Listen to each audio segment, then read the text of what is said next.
Bonjour et bienvenue à tous pour ce Comment ça marche sur les congés payés à Monaco.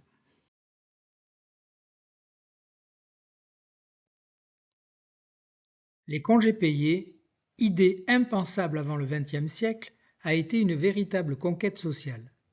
Nous avons réussi à obtenir le paiement du temps libre et sa durée n'a cessé d'évoluer. Aujourd'hui, 5 semaines.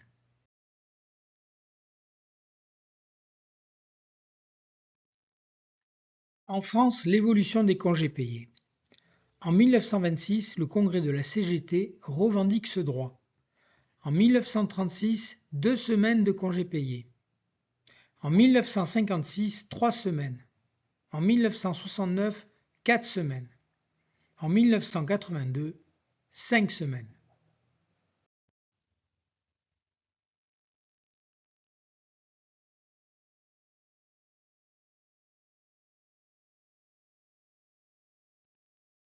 À Monaco, l'évolution des congés payés.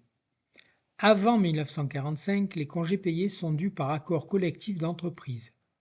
En 1945, la convention collective accorde 2 semaines de congés payés. Le 26 juillet 1956, 3 semaines et demie.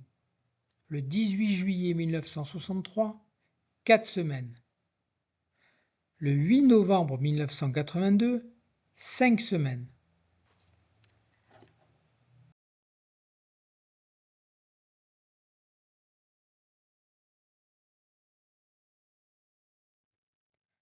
Le salarié acquiert des droits au congé payé dès le moment où il justifie un mois de travail effectif continu ou non chez le même employeur.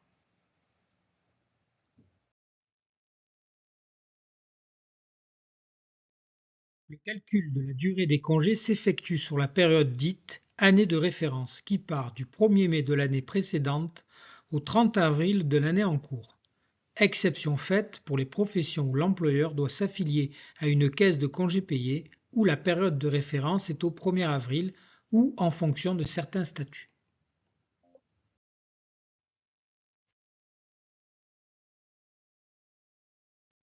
Sauf dispositions plus favorables prévues par accord collectif, usage ou contrat de travail, le salarié a droit à 2 jours et demi ouvrables de congé par mois de travail effectif.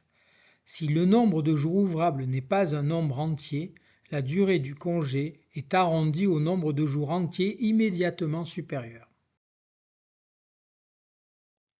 Pour rappel, jour ouvré, jour ouvrable. Les jours ouvrés sont les jours normalement travaillés dans l'entreprise. Les jours ouvrables sont tous les jours de la semaine excepté le jour de repos hebdomadaire. L'organisation des départs en congé. La période des congés payés doit comprendre la période du 1er mai au 31 octobre.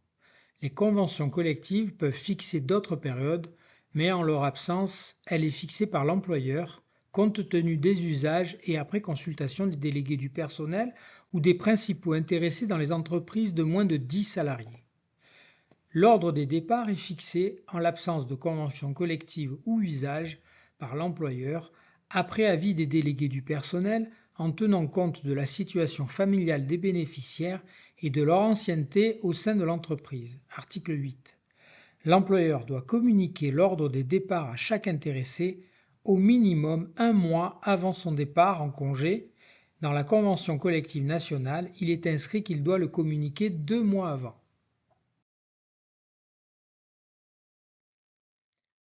En plus des 30 jours ouvrables de congé, il y a d'autres périodes de congé dans le secteur privé. La mère de famille. Elle bénéficie pour chaque enfant à charge d'1 jour de congé payé sans que ce congé soit supérieur à 5 jours. L'enfant à charge étant l'enfant de moins de 16 ans au 30 avril de l'année en cours. Pour l'ancienneté, la durée de 30 jours est augmentée de 2 jours ouvrables après 20 ans d'ancienneté au sein de la même société, 4 jours ouvrables après 25 ans d'ancienneté, 6 jours ouvrables après 30 ans d'ancienneté. Les jours de fractionnement. Lorsque l'employeur oblige le salarié à diviser son congé principal en 2 parties, dont une période est prise en dehors de la période de référence, alors il sera attribué au salarié un jour ouvrable supplémentaire.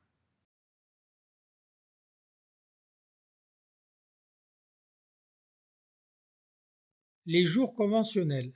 Lors de certains événements familiaux, l'avenant 18 de la Convention collective nationale obtenue par l'Union des syndicats de Monaco accorde 4 jours pour le mariage du salarié, 1 jour pour le mariage d'un enfant, 2 jours pour la naissance d'un enfant, 1 jour pour le décès des beaux-parents, 2 jours pour le décès du conjoint, d'un enfant, des parents, des grands-parents ou d'un petit enfant. Les mères de famille ont droit, dans la limite de 4 heures jusqu'à la classe de la 11e ou classe équivalente, à accompagner leur enfant le jour de la rentrée scolaire. Cette mesure s'applique aussi aux pères isolés. Indemnisation des départs en congé. Le calcul de l'indemnité de congé payé, comme celui de l'indemnité compensatrice, suppose de faire la comparaison entre 2 modes de calcul, règle du dixième et règle du maintien de salaire, et d'appliquer le plus avantageux pour le salarié. La règle du dixième. Elle s'avère plus avantageuse lorsque le salarié a droit à des primes ou a fait des heures supplémentaires pendant la période de référence. L'indemnité est égale à 1/10 de la rémunération totale perçue par le salarié au cours de la période de référence. L'assiette de l'indemnité comprend l'indemnité de congé de l'année précédente, la rémunération de base et ses majorations liées à des conditions particulières comme les heures supplémentaires, travail de nuit, les accessoires de salaire ne correspondant pas à un remboursement de frais, exemple les primes de transport, mais les primes d'ancienneté, les primes de rendement ou primes d'astreinte ou indemnités de 13e mois, etc.